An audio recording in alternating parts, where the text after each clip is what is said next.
Hi, I'm Mark Rossano, founder and CEO of C6 Capital Holdings, coming to you from Primary Vision Network. So today we have our EIA show, and we have a slight adjustment to the schedule because of Veterans Day on Friday. We're going to have our EIA show today, and then tomorrow we'll do our macroeconomy show, as well as the Frac Spread show coming out at the same time, which, on the same day, which is good. So it just means that we can focus just more on the Frac Spread Count show, and everything else will be pushed into the econ show. So it'll be a good way to separate the two different pieces.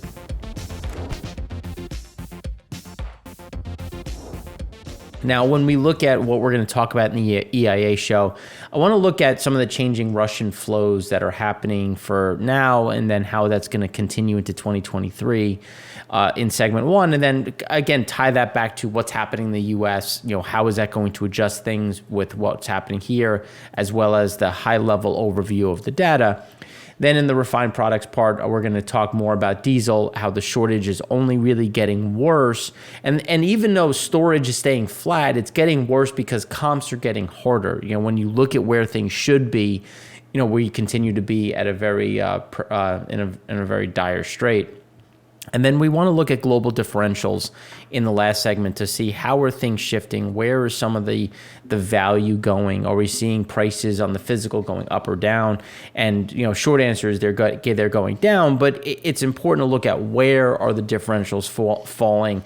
And when you look at it, a lot of it is West Africa, and it's because dated Brent has gotten a bit more expensive versus the Middle East. And so when you look at West Africa, they have to discount in order to compete. And we're seeing some of these cargoes get stuck in West Africa, and they're trying to find, again, the right price to move things forward. So with that being said, we're going to jump right into what is happening in the world today. So one of the funny things was, and we talked about it a couple weeks ago, was that India announced, or three of the largest buyers of crude in India announced that they were going to pause Russian buying in line with Europe and the price cap.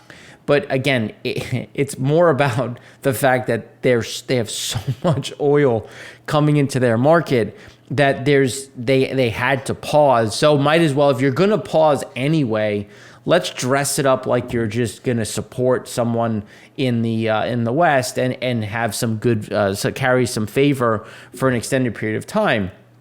But when you look at the actual data, Russia's oil exports to India have soared since it invaded Ukraine. And again, that's not surprising. That's everything that we've been showing. But you can see that rolling 12-month average has surged, but it will remain elevated even though they've announced this cap or this reduction, just because it takes a long time to get there. So because it takes time to get there, you're going to continue to see that remain elevated, and then it'll start to come back down. But I would expect that without much fanfare, they're going to continue to pick back up once they've taken down and absorbed some of this crude. You'll start to see that diminish. You'll start to see the rhetoric diminish and fall out of the headlines, and they'll continue to purchase at I would say a steady clip in terms of where they were likely in more April-May blend. But that's going to be something that we're going to watch and be talking about when you look at where some of these Russian barrels are going, because you can see most of it is going into Asia. When you look at China has continued to be fairly stable, with really India being the biggest shift in terms of purchasing. But the one funny thing is the unknown. And unknown is always a fun one, because typically it's not going to have any sort of flag, so you won't know where it's going. It'll go to Malaysia, it'll do an STS or a ship-to-ship transfer, and then it'll carry the Malaysian flag and go wherever it needs to go. And that's typically what they do to try to show where the mystery barrels end up, and typically it ends up as a Malaysian cargo. And whenever you've seen sanctions tighten on Iran, whenever you've seen sanctions tighten on Russia, typically Malaysian imports increase around the world, and it's for that specific reason. Now, when you look at some of the things that have happened, apparently there was another agreement between Russia and Iran, which will bring another wave of those suicide drones to the Ukrainian front. So we do expect to see an additional pressure point on the Iranian regime. The other component, there is a big increase in protests today. Again, the same thing. They're protesting the regime. You're seeing more activity, and Israel just carried out a sortie against what was believed to be a shipment of Iranian missiles from Iraq into Syria, and that again eliminated that whole supply chain. So again, there's a lot of things happening. Realistically, we just see the noose getting tightened on the Iranian regime. It doesn't mean that it's going to change tomorrow. It doesn't mean it's going to change six months from now. But it's very clear that there is a lot of staying power with what is happening.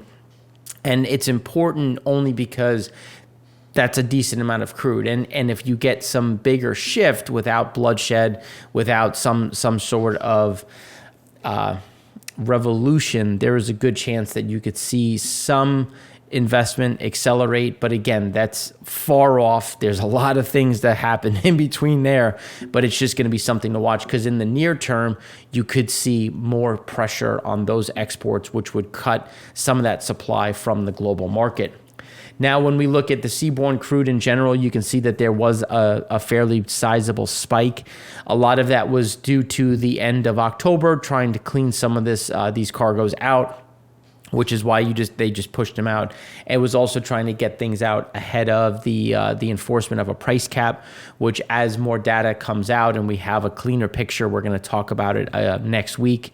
And then when you look at also where other crudes have been going, the Middle East is still sending a fairly normal, if not an increasing amount of crude into the Asian markets. And the reason why is because a lot of their crude has a high distillate cut. And so even though it's more expensive, they want to take down cheaper Russian crude, which they will, there's still a demand for diesel. There's still a demand for distillate. So you still have that level. We did see South Korea resell some of their crude, Murbain crude, at a 20-cent premium to where it was. So again, that's 10 cents above this year. So you're still seeing a decent amount of movement in terms of that Middle Eastern demand. So now when we look at Asia has been the steady buyer of Saudi Arabian oil, you can see where those different flows are going. And you can see that China still continues to be a very steady, at a steady pace, coming back to where things need to go in general. Now, when we look at diesel front month, here you can see that the diesel crack is still hanging around 70. It's right at 67. This is where we see there is a lot of staying power at this price level, just given the shortage that we see in on the Gulf on the East Coast. But you could say, well, a lot of the refining capacity is in Gulf of Mexico, so where diesel storage, distillate storage is a bit closer to normal, which is true, but there's such a robust export market that there's still the ability to, again, make that money, continue to see this move through. So we still see a lot of support for the diesel crack between that, let's call it 67, 73. There's a lot of support there. And if we start to get a broader cold snap really take hold, we would likely see this move back to the upper 70s, if not really pushing closer to the 80 point. And here's some of that support on what we were talking about. The oil product tanker demand is set to continue to grow. And this is why, even though there's a massive oversupply of gasoline in Europe and a fairly normal, along the 29-year normal of gasoline storage in the US, but if you think about the 29-year normal, that's still very low compared to the last 5 years. So there's still an arbitrage to be made, but because prices are so high for rates, it's keeping that arb closed, and it's really supported because a lot of any boat that can sail is likely carrying diesel, and just on the distillate side, which again is going to support a lot of these rates. And then miles per ton continues to go up because we've lost all of that diesel import and those diesel flows coming into west of Suez, and that's putting it into more east of Suez. So not only are boats again increasing in demand, Miles per ton is going up, and general day rates are going up, which again is keeping a lot of those shortages. So when you look at what is happening in the U.S., we had a crude build of 3.93 million. When you factor in the SPR draws, we had a build of 350,000. And again, when you look at where things are, the shortage in crude, when you look at the 5-year average, remains in Pad 2 and Cushing. Pad 2 had a draw of 890,000. Cushing had a draw of 920,000. But when you look at Pad 3 was up 1.36 million. That's still almost 13 million above the 5-year. Pad 5 had a build of 2 million. Again, things are fairly normal when you look at it against the 5-year average, when you look at it against the year over year. But then Pad 2 and Cushing, Pad 2 is down 20.9 million below the 5-year. Cushing down 19.5 million, but still above where we were in 2021. Now, we do see additional increases coming into Pad 2, into Cushing. A lot of that is going to come down from Canada, as we've been talking about imports.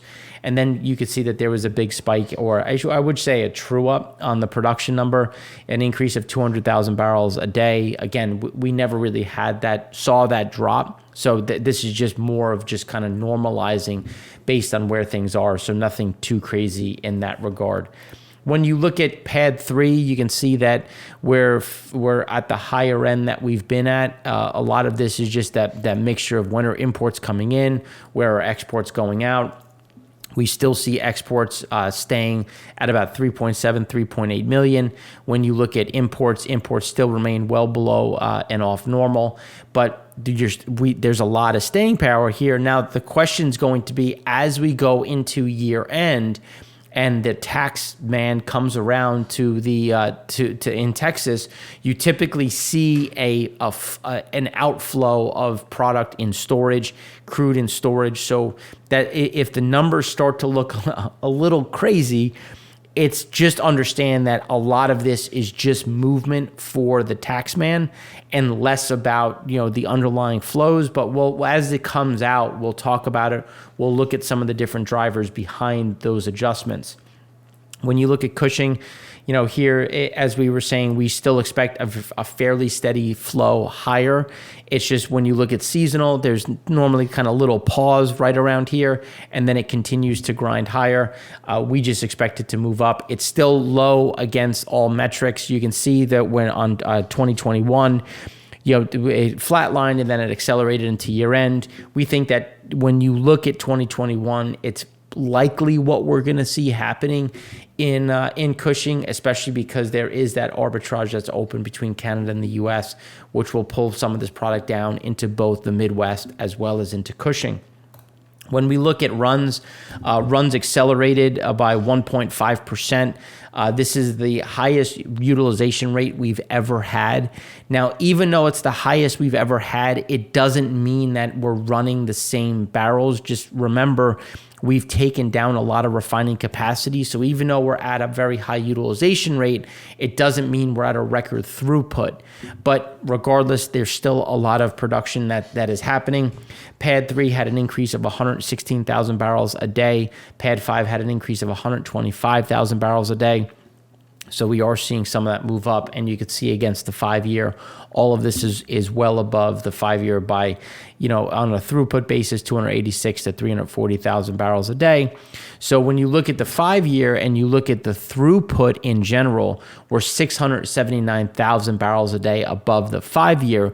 But you really have to go further back over the last 10 years because we've been shuttering refining capacity over the last 5. So when you look at it versus the last 10, we still have a fairly low run rate in terms of barrels per day because of those adjustments. But again, there's a lot of money to be made, especially given the distillate side, especially given the export market.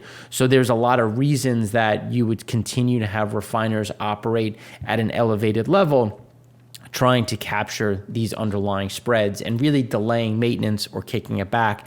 And this just puts it into context as to where refinery utilization rates are versus going back to 2004. You can see that, again, they're the highest that they've ever been. When you look at imports were up 248,000 barrels a day, driven by Pad 1 and Pad 5. while PADD 3 had a small drop. But as we were saying, we expected it to stay above that 1.1, and we do see another increase in imports coming into PADD 3 as well as to PADD 2, just given where the arbitrage is. PADD 3 is still going to remain very low in terms of against the 5-year, while PADD 2 will continue to be above the 5-year and potentially pushing higher. PADD 5 is lumpy. It's going to stay lumpy, but you can see that there was a nice increase. So when you look at PADD 3, we're still bumping along the bottom in terms of imports. We do see a makeup number in terms of a slightly bigger uptick. It's still going to be below the 5-year. It's just going to be deeper within that cloud, and we think that that is a very likely scenario. Just given where floating storage is and the need for additional barrels to make that distillate cut. We've seen an increase of some West African crudes coming into the U.S., where PADD 2, as we've been saying, staying above the 5-year, whether it's pushing just above the top of the cloud or just hovering at the top end of the cloud. We see this staying very consistent as we go through the remainder of this year and especially into next year. Then when you look at implied demand, you had a nice bump of gasoline of 351,000 barrels a day. It's still low versus where we have been in the past, but there's also an adjustment that is typically made, and we have the seasonal chart in a moment, where normally you see a bit of a uptick ahead of Veterans Day. So Veterans Day is this Friday. So last week you see a big movement that of product going down to make sure that there's enough gasoline for the demand, because this is kind of a long weekend that you normally see a decent increase in travel. Again, it's by no means anything like Thanksgiving, Christmas, 4th of July, Labor Day, but it actually normally has a nice little bump. So that's something that it will get it, and then it'll come back down. Again, not changing our view. Distillate, a small drop of 96,000 barrels a day. Again, right within our, the top end of the demand side. Jet, again, 1.45, 1.55, we're right at the top end of that. Propane, nice little bump, which again is going to be supported when you look at some of the weather data, but we'll talk about that as we get towards it. Here's where when you look at some of the demand cycles, you can see that on previous years that this is typically a peak. We saw it in 2020. We saw it in 2017. We saw it in 2013. Like when you look at it, there's normally that spike that happens this week. But you can see that the peak is still below what is inherently normal. So again, we're still getting a normal seasonal bounce. It's just we expect that bounce and fade. When you look at the gas buddy data is showing that retail demand was actually weak last week. But again, this is showing what is going from the holding tank from the rack down to the flow to the local gas station, and that's going to continue. Again, just because they're trying to make sure that there's enough of that gasoline for this nice little uptick that typically happens this weekend. Then when we look at crude oil inventories, excluding the SPR, we're just moving fairly in line with where we've been over the last. This is 2021. When we look at 2019, when we look at 2015, so again, kind of hanging in right around that level. Days of supply, fairly normal, and that's because when you look at it, even though we've had an increase in refining throughput, we've also had a fairly stable amount of oil in storage, which is keeping us fairly fixed at this point in time. When you look at crude, and this is factoring in both oil as well as refined products, you can see that we're fairly flat. We expect it to stay that way. And again, we're so far off what is normal. A lot of that is a large part of that is driven by distillate, but also the fact that we're not taking in any real imports, or at least normal imports of gasoline, which is also keeping gasoline fairly low. But it's really the distillate side that is making new all-time lows in terms of storage. Gasoline storage, as you can see here, hovering right at that 29-year average. Imports moved up a little bit, but still remains well off of what is normal as we continue to see that play out. And then distillate, again, this is going back to 1993. You can see the lowest that we've ever been going back to that point. And if you keep going back, this remains the lowest that we've ever been at. Jet, a little bit of a turn, but they're going to try to keep as much of that kerosene in the distillate pool as possible and just try to, again, play the game of what is making the most money.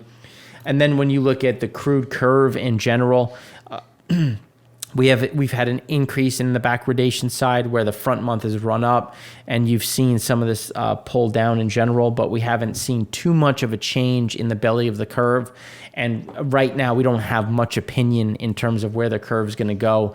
If anything, you'll probably see it strengthen a touch, especially if we get a cold snap. But right now, we're not seeing too much adjustment in general.